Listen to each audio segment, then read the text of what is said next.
ये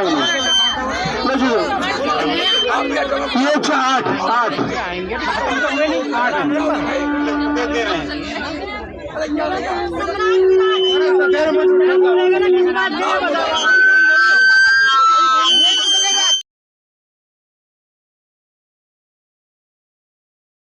रमा गौतम जी, आज यहाँ बौद्ध परिवार मिलन मेला है, क्या इससे लोगों पे असर पड़ेगा? क्या जो महिलाएं मंदिरों के अंदर घंटा बजा रही हैं उन पे असर पड़ेगा? सर जो मंदिर में घंटा बजा रही हैं जी, उन पे तो नहीं पड़ेगा। हाँ। लेकिन जो महिलाएं यहाँ आई हैं वो ज़रूर आज जाके अपने परिवार में बताएंगी, अपने रिश्तेदारों में बताएंगी, और जो देवरानी जिठानी हैं उनसे ज़रूर बातें करेंगी कि हम बौद्ध मिलन के लिए वहाँ गए थे इंद्रप्रस्थ पार्क में जी। वहाँ हमारे सभी भाई और बहनें मिले, हमारा समाज मिला, तो उन्हें फिर वो लाएंगी अगली बार अपनी देवरानी जिठानी को जो मंदिर में जाती हैं वो उन्हें खींच के लाएंगी, ये मुझे पूरी उम्मीद है। रमा जी, अभी तक 35 साल से मेला लग रहा है इस तरीके से यहाँ, और हर बार गैदरिंग बढ़ती जा रही है, लेकिन आज भी युवा महिलाओं की बहुत बड़ी कमी नज़र आ रही है। सर इसमें कमी थोड़ी सी ये है कि युवा महिलाएं जो हैं जी, वो अभी अपने जो उनका एक दायरा है, जैसे कि कहेंगे कुएं का मेढक, जो कुएं में ही कूदना पसंद करता है, हाँ, तो वही हाल है अभी हमारी युवा महिलाओं का। वो निकलना चाहती भी नहीं है, समय होते हुए भी नहीं निकलना चाहती हैं, लेकिन उनको निकलना पड़ेगा। समझ तो रही है वो घर में, हम बात करते हैं, जैसे हम घरों में जाते हैं, हम बात करते हैं तो कहती हैं हम जानते हैं, मानते हैं, लेकिन टाइम नहीं है। तो हम यही बोलते हैं उनसे कि भाई टाइम निकालो, टाइम आप निकालोगे तभी निकलेगा, यदि कोशिश करेंगे। लेकिन आप पहले से और अब में आप देखोगे संख्या बढ़ी है, घटी नहीं है।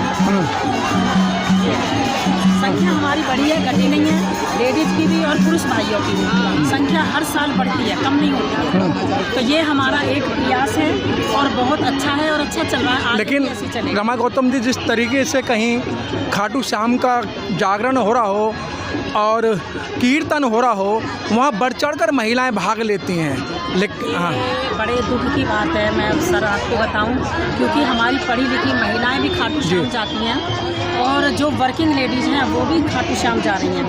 अब उनको समझाने में हम लोगों की कमी है, क्या है ये समझ नहीं आ रहा है, क्योंकि हम कोशिश पूरी करते हैं समझाने की कि भाई खाटू श्याम में कुछ नहीं है, आप बुद्ध धाम में जाइएगा, हमारे मंदिर बने हुए हैं, हमारे बुद्ध विहार बने हुए हैं, तो आप वहाँ जाओ। बहुत उत्सव हमारे बहुत जगह जगह होते हैं। पहले तो बहुत लिमिटेड होते थे, साल में 1 या 2 होता था, बुद्ध पूर्णिमा और 14 अप्रैल। अब तो हमारे उत्सव हर महीने होते हैं। हमारी इतनी भी जितनी हमारी माताएं हैं, सावित्री बाई है, रमाबाई है, अभी कल ही रमाबाई का जन्मदिन मनाया हमने, तो हमारी जितनी माएँ हैं, फातिमा शेख हैं, तो हमें इन सबके जन्मदिन पे ही मिलना चाहिए। हमें उत्सव की तरह हम मनाते हैं तो आना चाहिए, सबको निकलना चाहिए। तो क्या कारण है कि वहाँ तक ये आवाज़ नहीं पहुँच रही है और आपके साथ नहीं जुड़ रही है? सर आवाज़ तो पहुँच रही है हमारी, आवाज़ तो हमारी पहुँच रही है, कहीं ना कहीं उनका मैं ये बोलूँगी मानसिक विकास नहीं हुआ अभी। लेकिन मैडम, जिस समय बाबा साहब और जो रमाबाई की आप बात कर रही हैं, जब उनकी कहानी बताई जाती है, आंखों से आंसू आते हैं कि उन्होंने बाबा साहब को पढ़ाने के लिए गोबर के उपले तक पाते थे और उनको और फीस के पैसे जुटाए थे। क्या जब बच्चे की नौकरी लग जाती है, मंदिर के अंदर एक मिठाई का डिब्बा 5000 रुपये उस पंडा को दे के आती हैं? सर इसके लिए मैं ये कहूँगी, अगर मेरी एक भी बहन जो वर्किंग है या हाउस वाइफ है, अगर वो माँ रमाई को पढ़ लेती है, वो सब कुछ छोड़ देगी और अपने परिवार को भी छुड़ा देगी, ये मेरी गारंटी है, मैं लिख के दे दूँगी। तो क्या कहाँ कमी रह रही है? आप लोगों की कमी नहीं है कि वहाँ तक घर घर पहुँचाया जाए?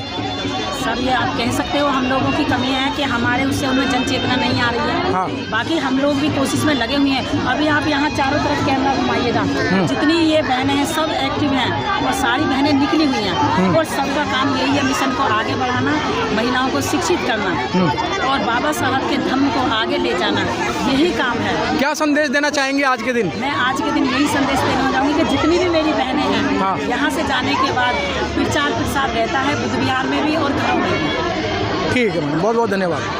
Thank you sir.